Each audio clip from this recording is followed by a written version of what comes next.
fixé après 2 ans de mise en œuvre. Cet exercice, au-delà du bilan des actions du projet, est une action de redevabilité et de partage d'expérience avec toutes les parties prenantes du projet. Pour ce faire, nous sommes tous invités à jeter un regard critique sur les 2 années de mise en œuvre du projet et à faire des recommandations constructives pour les actions futures.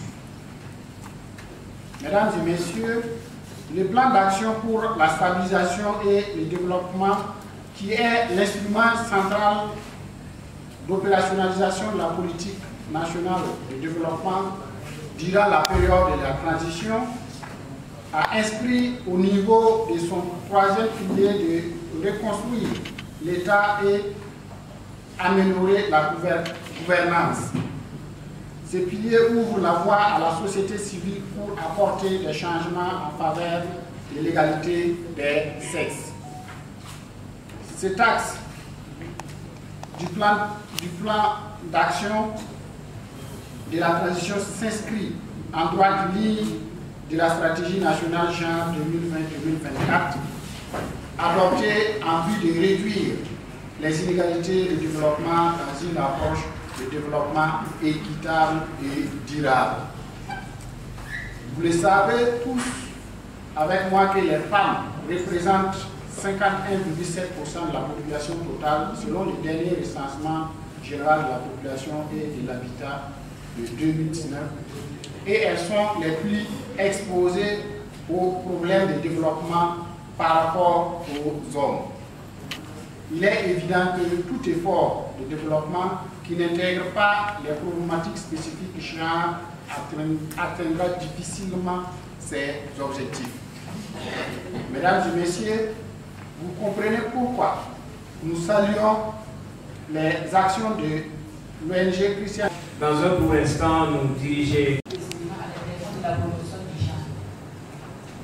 Favoriser un relèvement économique. Président de la présente. Merci bien. Je suis Sacré Moussa Sandro, directeur de la promotion du genre au ministère de l'Action humanitaire et de la solidarité nationale. Alors, en termes de réalisation, il faut dire que avec Christian Aid, ce projet doit permettre en tout cas à mener un plaidoyer pour permettre à prendre en compte la budgétisation sensible aux gens au niveau de tous les ministères et institutions et même dans les privés. Et c'est ce qui est en train d'être fait actuellement. Oui, il faut dire que avec ce projet,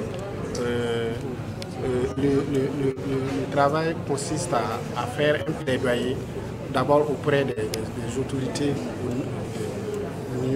au haut niveau et ensuite avec l'ensemble des acteurs pour leur implication même dans la mise en œuvre du projet et pour la prise en compte de la budgétisation sensible au genre au Burkina Faso.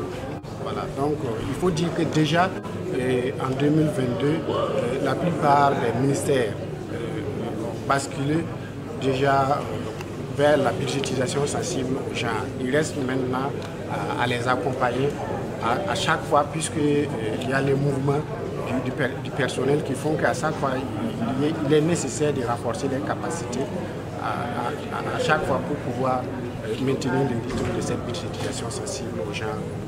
Je suis de Christian Aid, je suis en charge du genre au niveau de Christian Aid et je fais partie de l'équipe qui a mis en œuvre ce projet avec l'accompagnement du partenaire ATAD et de la société civile au niveau du Burkina. Donc, au bout de 2 ans de mise en œuvre, nous pouvons vraiment dire qu'il y a quand même un changement dans l'environnement. Parce que ce projet avait 3 composantes, l'apprentissage, la mobilisation et le plaidoyer. Vous savez que nous voulons plaidoyer pour une meilleure prise en compte des spécificités du genre dans le budget au niveau macro. Et pour plaidoyer pour la macroéconomie équitable, il faut d'abord comprendre ce que c'est que la macroéconomie équitable. Voilà pourquoi on est passé d'abord par un apprentissage qui a vraiment concerné, et nous-mêmes, équipe du projet, les responsables impliqués dans la budgétisation sensible aux gens au niveau des services techniques, les OST, qui sont les porteurs d'ailleurs de ce plaidoyer, pour vraiment être au même niveau de compréhension de la macroéconomie équitable avant de pouvoir faire le plaidoyer pour améliorer les choses au niveau du Burkina. Et vous savez qu'au niveau du Burkina, depuis 2019, le pays est dans le processus de la budgétisation sensible aux genre. Cependant, il y a quand même, comment dirais-je, c'est pas des gaps, mais certains défis existent parce que c'est vrai que le pays a basculé dans la budgétisation sensible aux gens, mais on a l'impression que certains acteurs responsables vraiment de la mise en œuvre de cette politique ne se sentent pas obligés de le faire. Voilà. Donc notre combat dans le cadre de ce projet, c'est essayer d'amener tout le monde d'ailleurs à reconnaître la budgétisation sensible aux gens comme une condition sine qua non vraiment à un développement équitable. Est-ce que durant ces... Je pense qu'en français, vraiment très facile, la macroéconomie équitable voudrait dire simplement que, vous savez que chaque année, le gouvernement au niveau du Burkina, comme d'ailleurs le gouvernement ailleurs, s'asseye pour en fait faire l'allocation de ce que nous avons comme ressources ici au niveau du Burkina Faso aux différents secteurs de développement.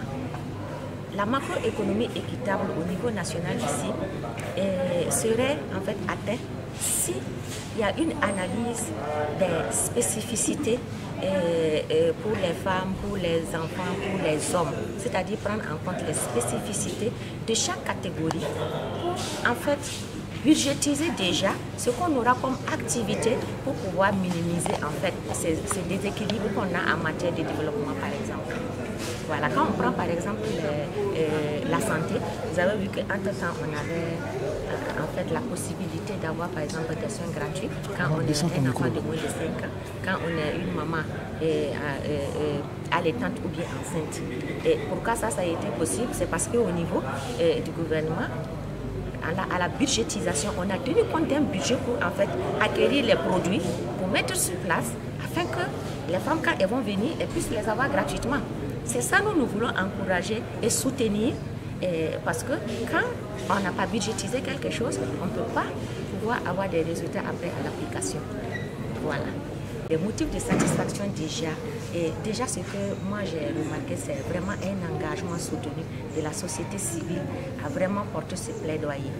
Parce que depuis qu'on a commencé en mai 2025, et les formations, les renforcements de capacités en termes de macroéconomie équitable, en termes de budgétisation sensible aux gens, en termes de plaidoyer, a vraiment rassemblé la société civile avec aussi le soutien des deux ministères en charge de la budgétisation sensible au Burkina. Donc cette mobilisation, vraiment nous pouvons dire que c'est une belle expérience qu'on a eue avec la société civile au Burkina Faso. Une mobilisation jusqu'à la base.